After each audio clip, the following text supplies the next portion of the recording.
రామ్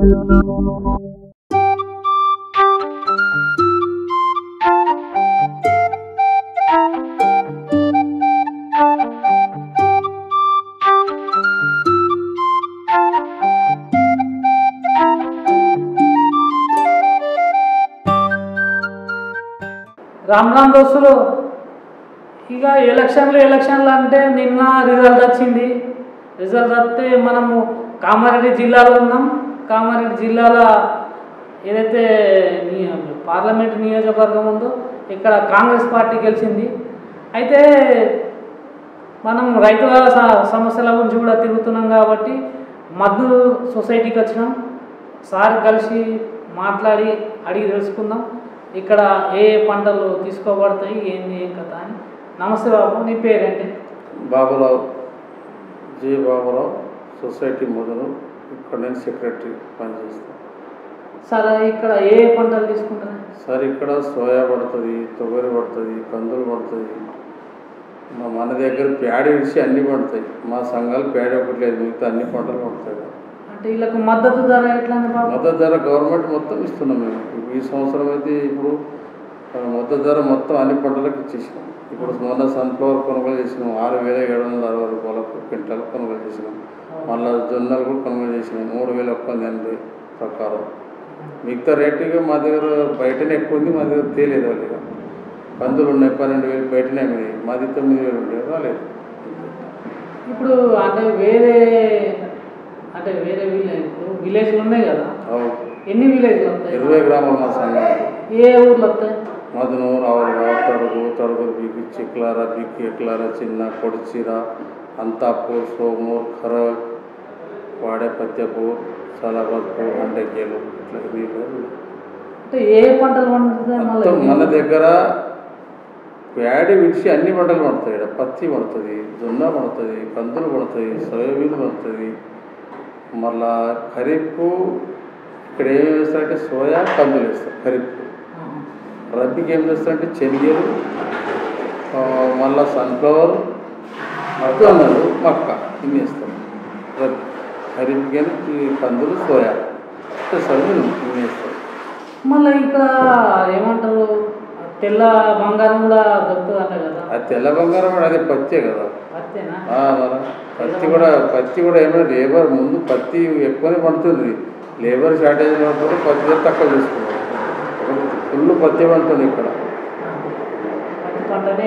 ఎక్కువ ఉంటుంది. ఇప్పుడు లేబర్ షార్టేజ్ కొద్దిగా అరకలు పోయినాయి, కట్ట మీద పని చేస్తున్నారు కదా, దాని ద్వారా పత్తి తక్కువ చేస్తున్నారు. ఇంకా కొన్ని విలేజ్లు పడితే మధునూరు, అండకేలు ఇక్కడ పత్తిలు పండుతాయి. ఇప్పుడు బాబు, రైతులు దీర్ఘకాలిక స్వల్పకాలిక రుణాలు తీసుకుంటారు కదా, మళ్ళీ ఎంతమంది సభ్యులు ఉన్నారు? మా దగ్గర దీర్ఘకాలిక రుణాలకు ముందు 300 దాకా ఉంటుంది. ఇప్పుడు కలెక్షన్ అయిన ఒక 50% కలెక్షన్ అయిపోయింది. ఇంకొక 50 మంది దీర్ఘకాలిక రుణాల రైతులు ఉన్నారు.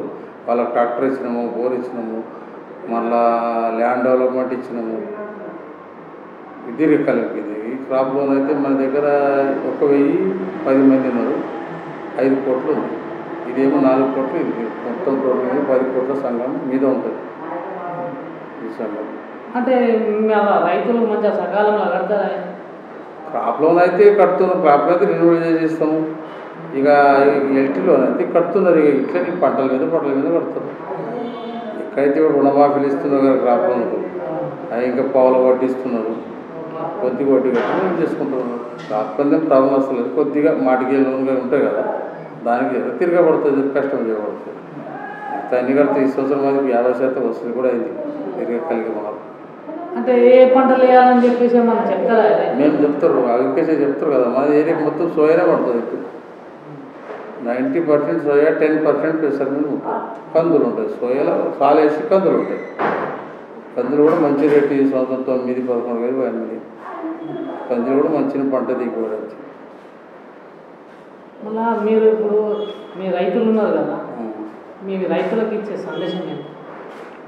రైతులకు సందేశం పంట కాక ఇప్పుడు మన దగ్గర ఏదైనా పంటలు పండితే ఇడికి రావాలా, కొనుగోలు మేము మద్దతు ధర ఇస్తామని చెప్తున్నాము. మళ్ళీ ఏదైనా పడకపోతే చెప్పుకుంటే మేము గవర్నమెంట్గా ఇది చేసి కొనుగోలు కేంద్రాలు తెస్తున్నాము. ఇప్పుడు మక్క తెచ్చినాము, బయటనే ఎక్కువ ఉండే అటే అనుకున్నారు. ఈ మద్దతు ధర తక్కువ ఉండే బయట మేము కొనుగోలు చేసినాం. ఇంకా అంటే ఇప్పుడు మీకు ప్రభుత్వం నుంచి ఏమైనా గిడ్డంగులు ఎన్ని ఉన్నాయి? మా దగ్గర గిడ్డంగులో ప్రాబ్లం ఉంది. మా దగ్గర ఉండేది ఒకటి పొడిచీర ఒకటి ఉంది, ఇక్కడ ఒకటి ఉంది. గిడ్డంగులు అవసరం, ఏదే గిడ్డంగులు లేవు. ఎన్ని కావాలి మాకు దగ్గర ఇంకొక 4 గిడ్డంగులు కావాలి. ఎన్ని మెట్రిక్ టన్నులు కావాలి? కనీసం ఒక పల్లెల్లో కూడా పెట్టుకున్నాలంటే ఒక 1000 మెట్రిక్ టన్నులు ఉంటే మంచిగా ఉంటుంది. రైతులు పెట్టుకోగలుగుతారు. అక్కడ మేము కాటా చేయగలుగుతాం. అలా పెట్టుకుని మనం సప్లై చేస్తాం. గిడ్డం లేకనే అన్ని మార్కెట్లో కొనుగోలు చేస్తున్నాం. అయితే మీరు ఈ సమస్యని మళ్ళీ మీ పై అధికారికి ఫస్ట్ చెప్తున్నాము, ఇది సంస్థ, ఇక్కడ ల్యాండ్ లేవు, గవర్నమెంట్ ల్యాండ్కు ఇయ్యారంటున్నారు. ఇక ఇది గవర్నమెంట్ కాదు, అది సంస్థ కదా. వాళ్ళు ఇస్తే గవర్నమెంట్ ల్యాండ్ ఇస్తే వాళ్ళు ఇయ్యరు. సంఘంకు కొనుగోలు చేయంటారు. కొనుగోలు చేయాలంటే ఇక్కడ ప్రాపర్టీ అడిగిలు ఉంటుంది. అంటే చాలా దగ్గర ఇచ్చారు కదా. అవి కావాలి, సెంట్రల్ గవర్నమెంట్ అవి సొసైటీ కావాలి. ఊరికే హ్యాండ్ ఓవర్ చేసుకుని అంతే. చుక్కలు ఏరియాలు కట్టింది సొసైటీకి కావాలి. సెంట్రల్ గవర్నమెంట్ ఏదో రైతులకు ఇచ్చి వాళ్ళకి ఎవరు సపోర్ట్ కాకుండా సొసైటీ హ్యాండ్ ఓవర్ చేసి చూసుకుంటూ ఉండలేము. అవి ఉపయోగపడతలేదు. మనం పెట్టిన సంఘాలకు మనం ఈ జాగాలా కట్టుకుంటా అంటేనే అది ఉపయోగపడుతుంది. వాళ్ళు ఎక్కడో కట్టేదానికి ఏమో ఏదో అడిలో కట్టేసారు. అవేం అర్థమైంది. ఎక్కడ అనుకూల జాగా ఇది ఉన్నది. గోదాం ఇక్కడ ఉంటేనే గోదాం పరిస్థితి కదా. ఎక్కడ అడవిలో కడితే మాలోడు పెడుతున్నారు అక్కడ సరుకు. దానికి సెక్యూరిటీ అడికలు ఉంటుంది. అందుకోసం ప్రాబ్లం లేవు. మనకు మీరు ఎక్కడ చూపిస్తే అక్కడ ఇస్తా అంటేనే రైతులకు మేలు జరుగుతుంది. ఇక్కడ మేలు జరగదు.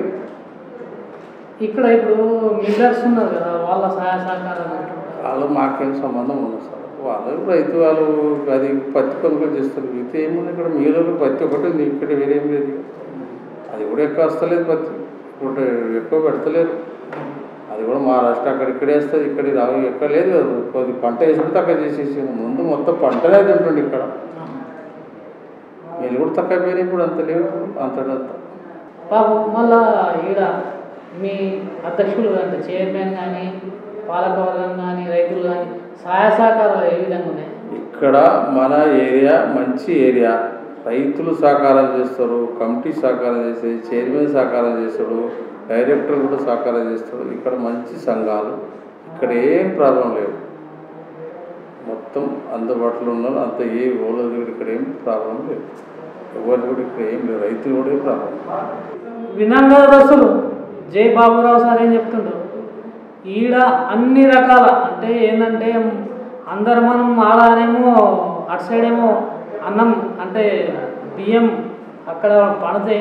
ఇక్కడ మొత్తం పప్పులు ఎక్కువ శాతం పండుతాయి. పప్పు ధాన్యాలు ఎక్కువ శాతం పండుతాయి. ఇంకా నూనె ఏదైతే సోయాబీన్ పండుతుంది. అదేవిధంగా పత్తి పంట పండుతుంది. అంటే డిఫరెంట్గా పంటలు ఇక్కడ పండుతాయి. వాళ్ళకు కూడా మద్దతు ధరతో తీసుకొని మంచిగా సహాయ సహకారాలు అందిస్తుంది సొసైటీ. అందులో భాగంగా పాలకవర్గం కూడా మంచి సహాయ సహకారాలు అందిస్తుందని సార్ చెప్తున్నారు. చూస్తూనే ఉండండి చట్టం టీవీ.